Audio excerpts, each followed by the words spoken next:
the program. So ప్రతి ఊర్లో number of court cases లేదా long standing issues resolve అవ్వాలి. And at the end of the program, this is the target, sir. అందుకే మనోళ్ళు కూడా ఎప్పుడే చెప్తున్నప్పుడు I just told them I want to see who will be the first Tahsildar, who will be the one support, sir. Okay.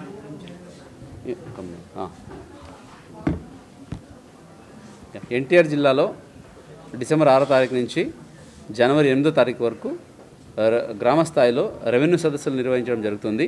ఈ భాగంగా ఈరోజు జిల్లా యంత్రాంగం అందరికీ అలాగే ప్రజాప్రతినిధులందరినీ పిలిపించి కన్వర్జెన్స్ మీటింగ్ పెట్టడం జరిగింది. సో ముఖ్యంగా గౌరవ సీఎం గారి ఆదేశాల మేరకు ఈ రెవెన్యూ సదస్సులు ప్రతి గ్రామాల్లో జరిపి అక్కడ ఉన్న revenue related land related issues అయితే ఉన్నాయో అవన్నీ వన్స్ ఫర్ ఎవర్ రిజాల్వ్ చేయడానికి. కొన్ని లాంగ్ స్టాండింగ్ ఇష్యూస్ ఉన్నాయి, కొన్ని కోర్టు కేసు ఉన్నాయి, కొన్ని కొత్త ఇష్యూస్ ఉన్నాయి. సో ఇవి ఏ ఇష్యూస్ ఉన్నా కూడా వాళ్ళ దగ్గరికి వెళ్ళి గ్రామంలో వాళ్ళ ముందరే విని అవసరమైతే జాయింట్గా దాన్ని అక్కడే సర్వే చేసి వాళ్ళ ముందు సో పకడ్బందీగా ఇది రిజాల్వ్ చేయాలనేది లక్ష్యంతో దీన్ని చేయగలుగుతున్నాము. ప్రతి గ్రామాల్లో morning to evening tahsildar, deputy tahsildar, revenue inspector, ఇతర డిపార్ట్మెంట్స్ అయితే రెవెన్యూ ఫారెస్ట్ ఉంటే ఫారెస్ట్ డిపార్ట్మెంట్, ఎండోమెంట్ డిపార్ట్మెంట్ వీళ్ళందరూ అక్కడ ఉండి ఈవెన్ రిజిస్ట్రేషన్ డిపార్ట్మెంట్ వాళ్ళు కూడా సో ఇష్యూస్ ఏమన్నా కూడా అక్కడే ప్రజలకి తెలియజేస్తూ రిజాల్వ్ చేయాలి. ఇదే కాకుండా గ్రామానికి వెళ్తున్నప్పుడు సో అక్కడ ఉన్న ఇప్పుడు ఆ గ్రామంలో ఉన్న ఏమేమి ఇష్యూస్ ఉన్నాయి అంటే మనకు వచ్చేసి ఉంటాయి ఆ లిస్ట్స్, అలాగే అక్కడ ఉన్న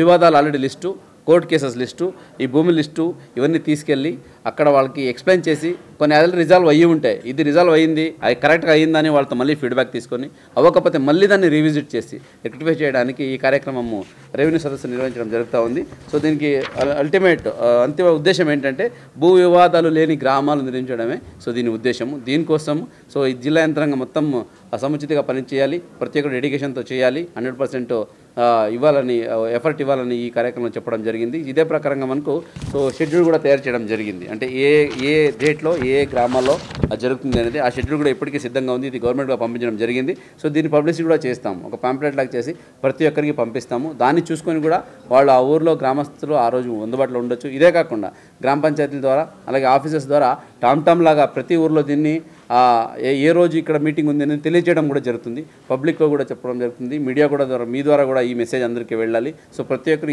ఈ అవకాశాన్ని సద్వినియోగం చేసుకొని ఏ గ్రామాల్లో కూడా భూ వివాదాలు లేకుండా సో ఉంటే దాన్ని వెంటనే అక్కడే అధికారుల ముందరే సమక్షంలోనే కొంత దగ్గర డిస్ప్యూట్స్ లాంగ్ స్టాండింగ్ ఎక్స్టెంట్ వైజ్గో లేదా మెజర్మెంట్ వైజ్ ఉంటాయి. సో అవి కూడా రిజాల్వ్ చేసుకుంటూ భూ వివాదాలు లేని గ్రామాలని మన ఎన్టీఆర్ జిల్లాలోనే ఎక్కువగా ఉండేలాగా చూసుకోవాలి. మన ఎన్టీఆర్ ఒకే గ్రామాల్లో కాదు, మన ఎన్టీఆర్ జిల్లాలోనే ఎక్కడ భూ వివాదాలు లేకుండా చేయడానికి సో యంత్రాంగం మొత్తం పనిచేయడానికి కృషి చేయండి అని చెప్పడం జరిగింది. సో ఇదే ప్రకారంగా జిల్లా యంత్రాంగం నుంచి ప్రతి ఒక్కరిని కోఆర్డినేట్ చేసుకుంటూ సో ఈ రెవెన్యూ సదస్సులను అమలు చేస్తూ సో మన జిల్లాకి ఒక మంచి పేరు తీసుకురావడానికి కృషి చేస్తామని ఈ సందర్భంగా తెలియజేస్తున్నాను. దీనికి ముఖ్యంగా మీడియా మిత్రులు కొంచెం పాజిటివ్గా టేకప్ చేయాలి.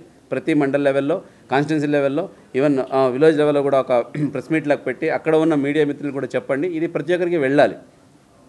బికాజ్ రెవెన్యూ సదస్సు అంటే ఏదో ఒక వచ్చారు మీటింగ్ పెట్టారు వెళ్ళిపోవడం కాకుండా ఇది పక్కడబందీగా రిజాల్వ్ చేయడానికి విత్ ట్రూ స్పిరిట్ చేసే ప్రోగ్రాం కాబట్టి దీన్ని మీ ద్వారా కూడా ప్రజలందరికీ ప్రతి ఒక్కరికి వెళ్ళేలాగా చేయాలని ఈ సందర్భంగా కోరుకుంటూ ఉన్నాను. Thank you. అసలు అనేది కూటమి ప్రభుత్వం ప్రజల కోసం, ప్రజల సమస్యల పరిష్కారం కోసం, భూ సమస్యల పరిష్కారం కోసం పెట్టినటువంటి గొప్ప కార్యక్రమం. దీన్ని గౌరవ కలెక్టర్ గారు ఎన్టీఆర్ జిల్లా అలాగే జాయింట్ కలెక్టర్ గారి ఆధ్వర్యంలో ఈరోజు మరి కన్వర్జెన్సీ మీటింగ్ జరిగింది. దీని నుంచి రేపటి నుంచి జనవరి 8వ తారీఖు వరకు ప్రతి గ్రామంలో పెద్ద ఎత్తున భూ వివాదాలు లేనటువంటి గ్రామాలుగా తీర్చుకోవడానికి మరి అవకాశం కల్పిస్తుంది ప్రభుత్వం. దీన్ని ప్రజలు సద్వినియోగం చేసుకోవాలి. ఎక్కడికక్కడ ఇప్పుడే కలెక్టర్ గారు, ఇన్ఛార్జ్ మంత్రి అందరూ కూడా, ఎమ్మెల్యేలు అందరూ కూడా పాల్గొని దీంట్లో స్పష్టమైనటువంటి విధి విధానాలు ఖరారైన డైరెక్షన్స్ కూడా ఇచ్చారు. ఎంఆర్ఓలకి, విఆర్ఓలకి, ఆర్డీఓలకి అందరికీ కూడా ఎక్కడైతే అన్నెసరీగా భూ వివాదాలు ఉన్నాయో ఆ భూ వివాదాలన్నీ కూడా పరిష్కరించమని చెప్పడం జరిగింది. గత ప్రభుత్వం రీసర్వే అని అలాగే అనేక రకాలుగా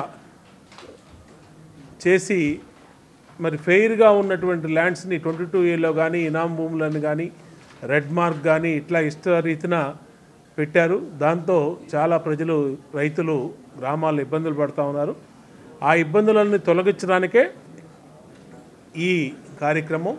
కాబట్టి రెవెన్యూ సదస్సుల్లో ప్రజలందరూ కూడా పెద్ద ఎత్తున పాల్గొని వాళ్ళ సమస్యల్ని పరిష్కరించుకునే విధంగా ముందుకెళ్ళమని ప్రజలందరికీ విజ్ఞప్తి చేస్తాం.